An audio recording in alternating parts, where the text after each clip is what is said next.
मेरे प्यारे दोस्तों, क्या आपको भी ऐसा लगता है कि स्ट्रेस और एंजाइटी एक ही प्रॉब्लम है? तो आपको आज की वीडियो देखकर क्लियर हो जाएगा और आप समझ जाएंगे कि कैसे एक छोटी सी घटना आपको एंजाइटी में ढकेल देती है और एंजाइटी आपका सुकून, चैन, रिश्ते सब खराब कर देती है। तो चलिए दोस्तों, समझते हैं कि ये क्या है, कैसे होती है और कैसे इसे ठीक करना है, और क्या ये स्ट्रेस एंजाइटी एक ही प्रॉब्लम है। तो दोस्तों, अगर आप चैनल पे नए हो तो जरूर सब्सक्राइब कर लें। वीडियो आपको जरूर पसंद आएगी, इसलिए लाइक करना बिल्कुल भी मत भूलें और कमेंट करके बताएं कि आज की वीडियो आपको कैसी लगी। तो चलिए स्टार्ट करते हैं बिना किसी देरी के।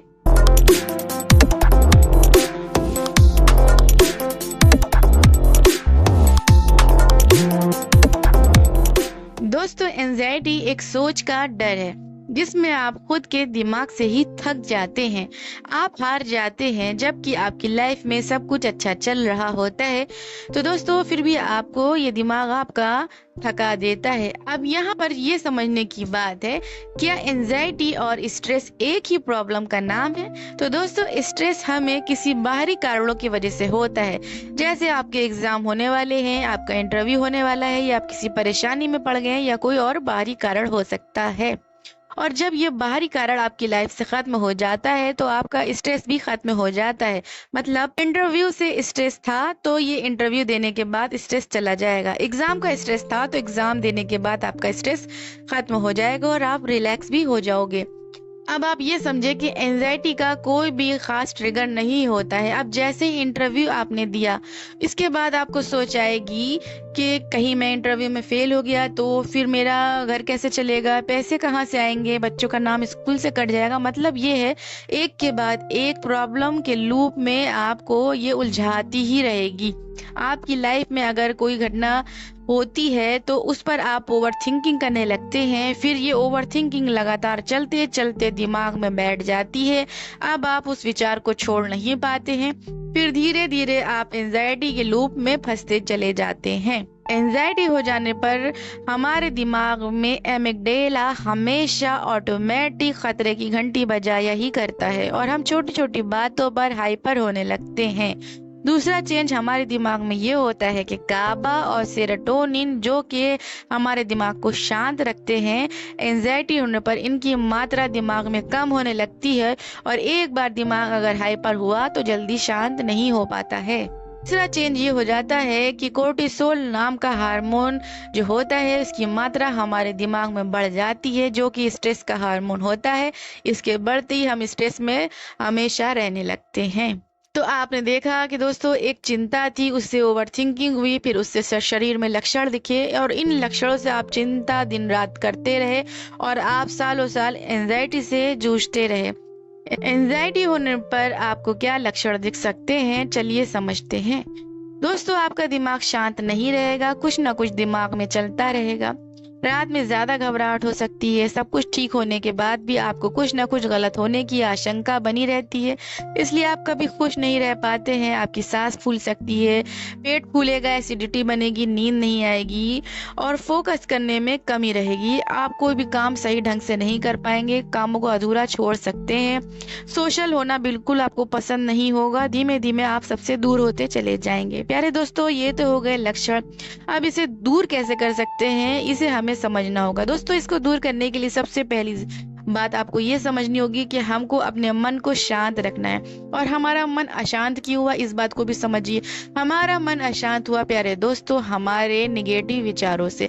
विचार हमको उल्टे सीधे आते गए और उनके ऊपर हम ओवर थिंकिंग करते रहे और यही विचार हमारे दिमाग में बैठते चले गए। और जब ये विचार हमारे दिमाग में बैठ गए तो दिमाग के सबकॉन्शियस माइंड का हिस्सा बन गए, जहाँ पे हमारे सभी चीजें स्टोर होती हैं। तो लगातार गलत विचारों को सोचने के कारण, उन पर रिएक्शन देने के कारण ये सबकॉन्शियस माइंड में बैठते चले गए और अब ये बार बार निगेटिव विचार के रूप में रिपीट होते रहेंगे, क्योंकि इनका एक पैटर्न तैयार हो चुका है। तो सबसे पहले तो इस पैटर्न को तोड़ने के लिए प्यारे दोस्तों, इन विचारों से हमें निपटना आना चाहिए। विचारों से निपटना दोस्तों हम कभी लाइफ में सीख नहीं पाते हैं। विचारों को सच समझते हैं, उनको अटेंशन देते हैं, उन पर फोकस बनाते हैं और दिमाग में आने वाले सभी उल्टे सीधे विचारों को जीवन की सच्चाई समझकर उस पर एक्शन लिया करते हैं और घबराते हैं और डरते हैं। जबकि दोस्तों हमको यहाँ पर क्या करना है, पहले की वीडियो में दोस्तों मैं आपको बता चुकी हूँ कि जब भी आपको विचार आएंगे आपको रिलैक्स रहना है, आपको समझना है कि ये बस एक विचार है और विचार कोई भी हमारे दिमाग में आ सकते हैं।